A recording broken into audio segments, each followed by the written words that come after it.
Bonjour,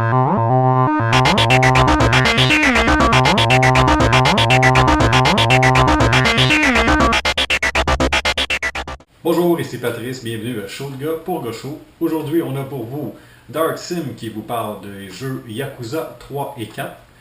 Je vous fais la présentation de la caméra Helmet Hero de GoPro.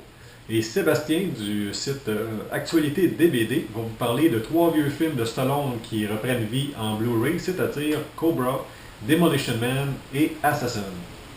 On fait tout ça en attendant la venue du Comic-Con de Montréal qui a lieu le 17 et 18 septembre à la place Bonaventure. Là-dessus, bon show!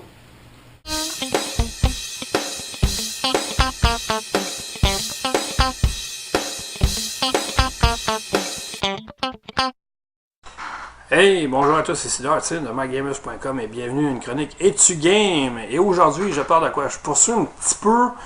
Dans le dernier épisode, j'avais parlé un peu de la culture japonaise. J'avais amené mes points forts de comment j'ai aimé ça, comment j'ai appris à l'apprécier au cours des années.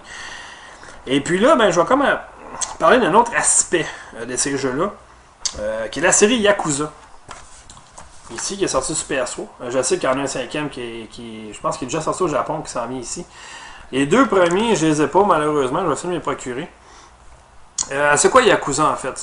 C'est sûr, c'est un jeu de combo, oui. Puis, que dire d'autre, en fait? C'est développé par Sega. Oh oui, Sega fait encore des jeux.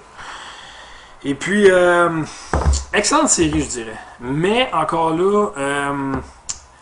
pas apprécié de tous parce que c'est un univers très déjanté.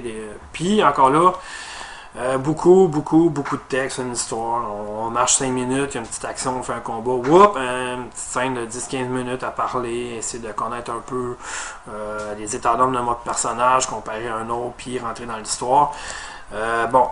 C'est ça en fait Yakuza. Donc c'est sûr qu'en partant, si vous n'aimez pas l'histoire du texte, passez à côté parce que vous allez vous emmerder solide. Yakuza, en fait, ça met en... Je sais pas trop comment dire ça. C'est sûr que ils disent eux autres là-dessus 17 ans et plus mature. Moi, je mettrais peut-être 18 ans et plus parce que c'est beaucoup... Il y a beaucoup de thèmes adultes. La drogue, les casinos, le gambling, l'industrie adulte. Là, je parle de porno, des affaires comme ça. Les combats sont très gore. On peut juste, je vais vous donner un exemple. Le tutoriel, je pense, de Yakuza 3 ou 4, je me souviens plus lequel. On prend un vélo et on peut assommer un gars avec, mais carrément à coup de vélo. Là, ça n'a juste pas de bon sens. Mais ça reste que c'est très bon quand même. Parce que, on peut s'attacher au personnage, oui et non. Mais je dirais en gros, c'est un tout dans le fait qui fait que c'est bien comme série. Je sais pas trop comment dire. Juste regarder en arrière de la pochette de Yakuza 4, ce que ça dit, c'est faites fortune dans l'univers souterrain des plaisirs et produits de Tokyo. Je pense que je suis pas obligé d'en rajouter vraiment. Mais ça, je dis là-dedans, je vais vous donner comme exemple, salon de massage, club d'hôtesse, vidéo arcade, cage de combat, poker, blackjack. C'est un jeu d'action, de combat, un jeu de rôle aussi. En tout cas, il y a beaucoup de choix à faire. Je ne sais pas honnêtement que dire de plus que au moins de donner un essai à cette série-là. Quand ils sortent, c'est sûr qu'encore là, ils ne sont pas donnés, ils sont 69,99. Mais vous attendez quelques mois, puis souvent ils tombent à 39,99. Donc moi, c'est ce que j'ai payé pour ça. J'avoue que la première fois que j'ai essayé ça, j'ai dit tabarouette que je n'étais pas sûr. J'ai commandé le jeu, mais c'est non, c'est pas pour moi. Puis finalement, j'ai été louer ça parce qu'il n'y avait rien d'autre qui sortait. Je me suis dit, je vais redonner un test, un peu comme j'avais fait avec Mass Effect. Puis j'ai été agréablement surpris d'aimer ça finalement. Je sais pas quoi dire honnêtement, c'est très violent, c'est très adulte, mais c'est très bon quand même. Et puis, je sais pas, il me semble que j'avais entendu ça quelque part, mais je sais qu'au Japon, ça porte pas ces noms-là, ces jeux-là. Puis, il faut pas dire un japonais que c'est un Yakuza parce que vous allez vous faire péter à la face. Excusez, mais c'est l'expression qui me vient en tête. C'est pas très bien de traiter un japonais de Yakuza. C'est ce que j'ai entendu. Je me trompe peut-être si quelqu'un va me corriger, mais d'après moi, il me semble que c'est ça que j'avais lu à un moment donné.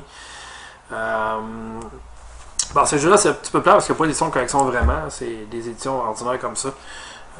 Mais bon, écoutez, ça fait un job. Si vous voulez aller un bon défouloir, si vous aimez le texte, c'est certain. Je vous le conseille. Sinon, ben c'est dommage. Passez votre tour parce que les textes... au début, ça peut sembler redondant, mais après ça, c'est très intéressant. On rentre vraiment dans l'histoire. Fait que 2 jeux à retenir. Ben, en fait, une série. Mais ces 2 jeux-là sont sortis sur PS3. Puis encore là, je remercie Sony pour avoir osé avoir ce jeu-là sur la console parce que c'est vraiment des très bons jeux. Puis encore là, je leur dis, ces jeux-là, je croirais pas que ça ferait un bon fit en fait sur la console américaine de Microsoft, qui est la Xbox. Je pense que c'est l'univers vraiment déjanté qui appartient à Sony. Puis c'est très bien comme ça. Chacun a leur exclusivité. Puis moi, je suis très heureux avec ça.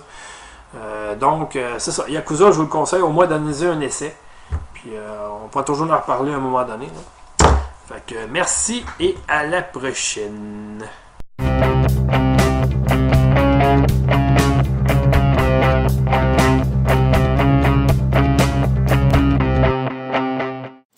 Bonjour, ici Patrice pour Cybermaniacs. Aujourd'hui, je vous parle de techno. Je vous présente cette magnifique, minuscule petite caméra, la Helmet Hero HD de GoPro. Malgré sa taille, elle est capable de filmer en HD, 1080p, 960p, 720p, soit 60 ou 30 images secondes, ou WVGA. Elle peut aussi prendre des photos à 5 mégapixels. Vous pouvez les prendre simplement une par une ou avec un timer à toutes les 2, 5, 10, 30 ou 60 secondes, ou vous pouvez mettre une rafale de 3 photos consécutives. Les images que vous voyez derrière moi ont été prises avec cette petite caméra.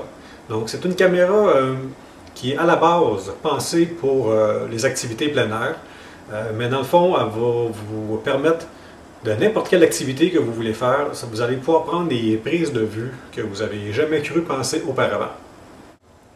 La Hero a un champ visuel de 170 degrés. À l'exception de quand on filme en 1080p, le champ visuel est de 127 degrés. Elle vient avec un boîtier extrêmement résistant et à l'épreuve de l'eau. La porte arrière se remplace pour pouvoir mettre une porte qui est ajourée, ce qui permet à la caméra de se refroidir plus rapidement et d'avoir un meilleur son.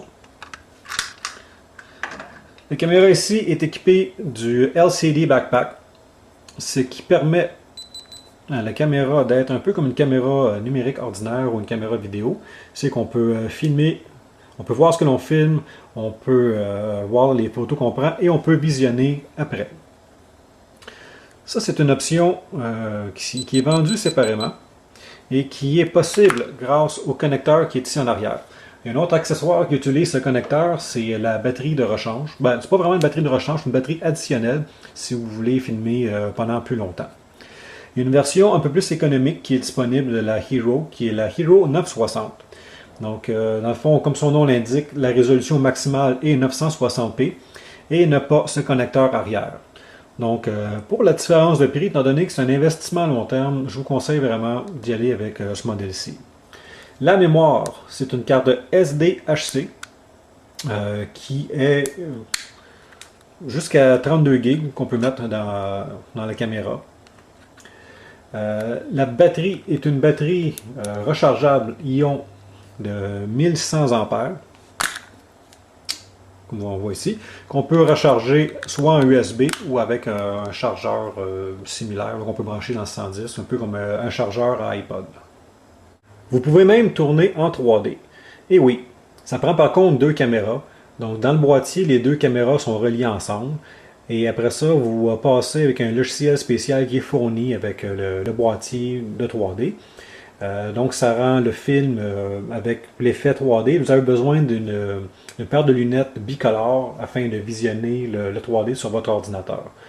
Étant donné qu'on est dans l'ère des communications et que tout le monde aime montrer un petit peu ses prouesses sur Facebook et YouTube, la Helmet Hero va vous permettre d'en mettre plein la vue à vos amis. Comme tout bon accessoire de plein air, les caméras GoPro sont disponibles chez Sale. Pour connaître la succursale la plus près de chez vous, visitez le www.sale.ca. Avant de terminer, j'aimerais remercier François de Outdoor Gear Canada qui a permis possible cette capsule aujourd'hui. Donc, je vous dis merci beaucoup d'être à l'écoute et à la prochaine. Au revoir.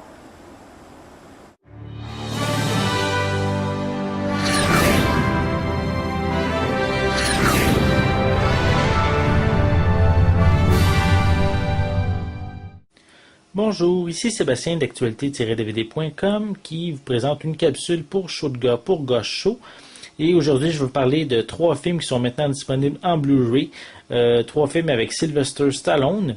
Ce sont des films qui sont disponibles en magasin depuis le 16 août 2011 et qui sont distribués par Warner Brothers. Le premier film que je vais vous parler, c'est le film Cobra avec Sylvester Stallone qui interprète un policier avec des méthodes peu conventionnelles et qui essaie d'arrêter une série d'assassinats dans sa ville. On a également le film Demolition Man, ou en français Le Destructeur, où avec Sylvester Stallone et Wesley Snipes qui vont se combattre, soit le Stallone qui est le policier et Snipes qui est le criminel, ils vont se combattre dans le futur après avoir été dégelés suite à leur emprisonnement. Donc, ils sont rendus dans un univers où la paix est partout, qu'il n'y a plus de violence. Mais malheureusement, ces deux-là vont vraiment mettre la pagaille un peu partout où ils vont passer. Donc, c'est vraiment un film... j'ai trouvé qu'il y a beaucoup de scènes d'action. Il y a aussi un peu d'humour. Et pour l'humour, on a bien Sandra Bullock qui interprète également un personnage très intéressant dans ce film-là. On a également comme troisième film le film Assassin avec Sylvester Stallone et Antonio Banderas qui c'est deux assassins, deux tueurs à gages plutôt, qui ont des contrats à suivre, des contrats comme tueurs à gages à faire. Puis les deux mènent un combat pour le même contrat, quoi. Donc, c'est vraiment un duel que les deux tueurs à gages vont entreprendre tout au long du film. C'est un bon film. C'est pas nécessairement le meilleur de Sylvester Stallone, mais c'est quand même agréable d'avoir la chance de pouvoir le revoir, surtout en Blu-ray. Donc, j'ai assez hâte de pouvoir d'avoir la chance de le visionner.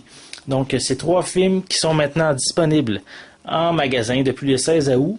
Puis, si vous êtes un très grand fan de Stallone, mais c'est sûr que c'est 3 titres à vous procurer absolument. Donc, c'était Sébastien. Je vous remercie et bon visionnement.